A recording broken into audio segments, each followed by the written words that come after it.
أعوذ بالله من الشيطان الرجيم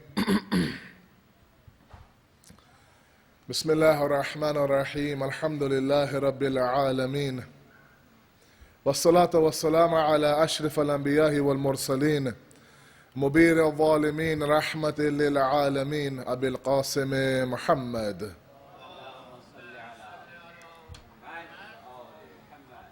وعلى أهل البيت الطيبين الطاهرين المعصومين المظلومين ولعن الله أعداهم أجمعين إلى يوم الدين. ما بعد فقد قال الله وقوله الحق. بسم الله الرحمن الرحيم. لقد كان لكم في رسول الله أسوة حسنة. صلوات على محمد وآل محمد.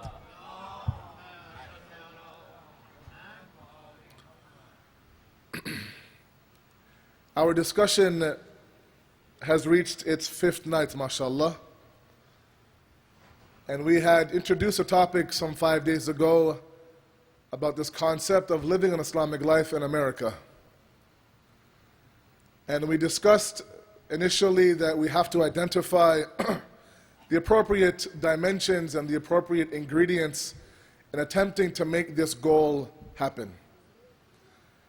And we set off on the very first day that it's a very difficult goal, it's not easy. However, it's doable, it's very possible.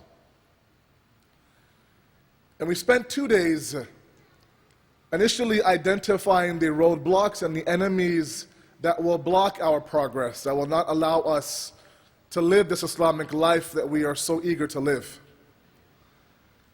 And yesterday, after identifying the three enemies, we talked a little bit about the main two powers that we have to fight these enemies, being willpower and inner strength. We identified them, we discussed them, we even talked about a game plan on how to accomplish that. And so today we look at a different aspect, a different dimension of this topic, a different tool we can use to help us achieve this goal of ours here in America. You see, they say that when you attempt to establish something, don't reinvent the wheel, they say. They say if you have a skeleton system already, you have a blueprint already, you have a cookie cutter already, use that exists and simply mirror that to help you achieve your goal. We're attempting to live an Islamic life, and for us we have 14 examples that have taught us how to live an Islamic life. And instead of us trying to reinvent the wheel and start from scratch, let's look at these 14 individuals, pick one, and attempt to emulate, imitate, and follow their lives. So today, in the half an hour and 35 minutes that I have, I want to look at these individuals that we believe to be our imams, the Ahlul Bayt alayhimu salatu wassalam, and specifically talk about connecting with them, emulating them, and following them, inshallah. Salawat bihi Muhammad wa ali Muhammad.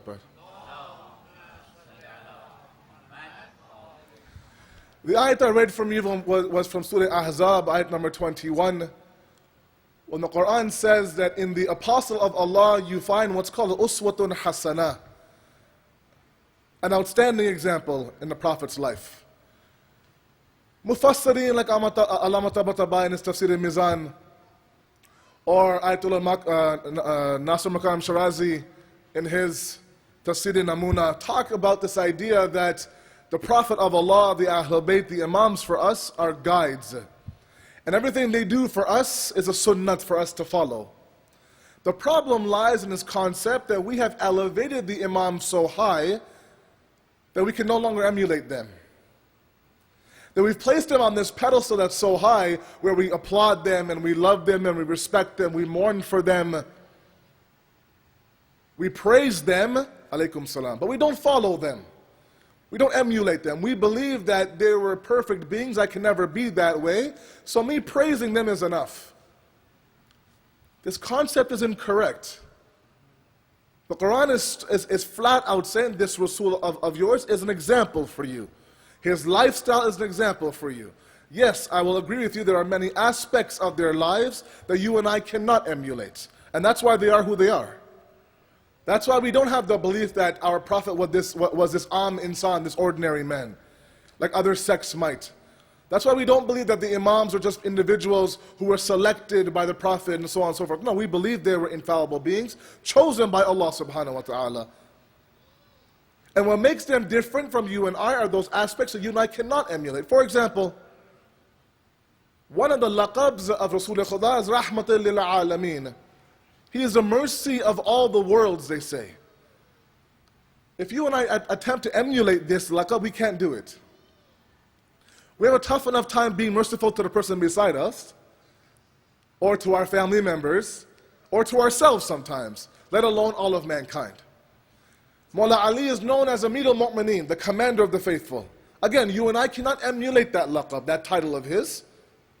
However, there is a portion of their life that I want to examine today where we can emulate them and imitate them and follow them in their path. Because what we don't realize sometimes, or maybe we forget it, we do know it, is that these individuals also lived amongst non-Muslims like you and I are right now. And we go down the list from Rasulullah all the way down, we see that our Holy Prophet lived in Medina amongst non-Muslims. And some were very cooperative, others were not. But how he lived with them is the key. Mawla Ali, as you know, lived amongst individuals who were Muslims by name, with all due respect. He lived with Christians, he lived with non-Muslims. Again, how he lived his life is what you and I have to emulate. We look at Imam Raza alayhi salatu wasalam. When he was taken from Medina to Tus by Ma'mun al-Rashid, again, he lived amongst individuals who believed that they were Muslim, but really they were not.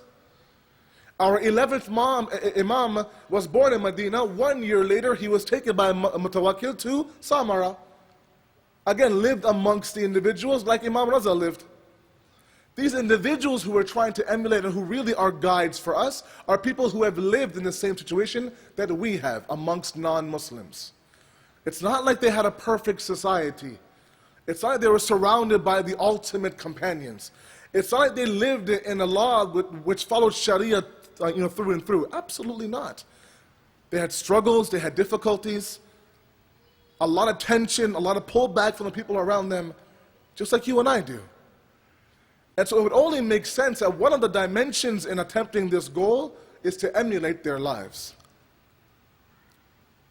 Now, to bring this point home about this idea of elevation of the Ahlul Bayt to a point where all we do is applaud them, there is a symbolism of the day of Ghadir that I want to mention to all of you.